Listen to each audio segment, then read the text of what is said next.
సహోదరి సహోదరులారా, మీకు శుభవార్త. 2025 సంవత్సరంలో మొత్తం 365 అంశాలను మీతో పంచుకోబోతున్నాము. జనవరి 1వ తేదీ నుండి ప్రతిరోజు ఒక అంశము మరియు దానికి సంబంధించిన వాక్యమును పంచుకుంటాము. దయచేసి ఆ వాక్యములను వినండి, ధ్యానించండి మరియు ఆశీర్వదించబడండి. దయచేసి సబ్స్క్రైబ్ చేయండి మరియు మీ స్నేహితులతో పంచుకోండి. ధన్యవాదాలు.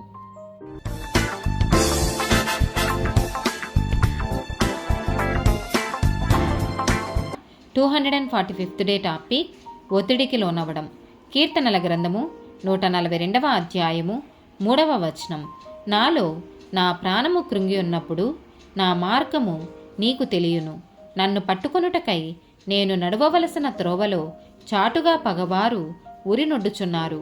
కీర్తనల గ్రంథము 55వ అధ్యాయము 22వ వచనము. నీ భారము యెహోవా మీద మోపుము, ఆయనే నిన్ను ఆదుకొనును. నీతిమంతులను ఆయన ఎన్నడూనూ కదలనీయడు. కీర్తనల గ్రంథము 18వ అధ్యాయము 4 నుండి 6 వచనాలు. మరణ పాశములు నన్ను చుట్టుకొనగను, భక్తిహీనులు వరద పొర్ల వలె నా మీద పడి బెదిరింపగను. పాతాళపు పాశములు నన్ను అరికట్టగను, మరణపు ఉరులు నన్ను ఆవరింపగను. నా శ్రమలో నేను యెహోవాకు మొరపెట్టి తిని, నా దేవునికి ప్రార్థన చేసి తిని. ఆయన తన ఆలయములో ఆలకించి నా ప్రార్థనను అంగీకరించెను. నా మొర ఆయన సన్నిధిని చేరి ఆయన చెవుల చొచ్చెను.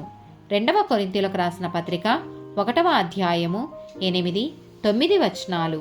సహోదరులారా, ఆసియాలో మాకు తటస్థించిన శ్రమను గూర్చి మీకు తెలియకుండుట మాకిష్టము లేదు. అదేదనగా మేము బ్రతుకుదమను నమ్మకము లేక యుండునట్లుగా మా శక్తికి మించిన అత్యధిక భారము వలన కృంగిపోతిమి. మరియు మృతులను లేపు దేవుని యందే గాని మా యందే మేము నమ్మిక యుంచకుండునట్లు మరణమగుదమను నిశ్చయము మా మట్టుకు మాకు కలిగి ఉండెను. యెషయా గ్రంథము 43వ అధ్యాయము 2వ వచనం.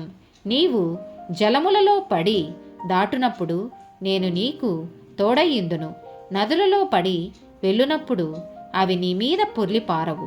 నీవు అగ్ని మధ్యను నడుచున్నప్పుడు కాలిపోవు, జ్వాలలు నిన్ను కాల్చవు.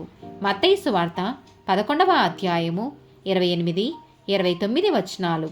ప్రయాసపడి భారము మోసుకొనుచున్న సమస్త జనులారా, నా యొద్దకు రండి, నేను మీకు విశ్రాంతి కలగచేతును. నేను సాత్వికుడను, దీనమనసు గలవాడను గనుక మీ మీద నా కాడి ఎత్తుకొని నా యొద్ద నేర్చుకొనుడి. అప్పుడు మీ ప్రాణములకు విశ్రాంతి దొరుకును. ఆమెన్.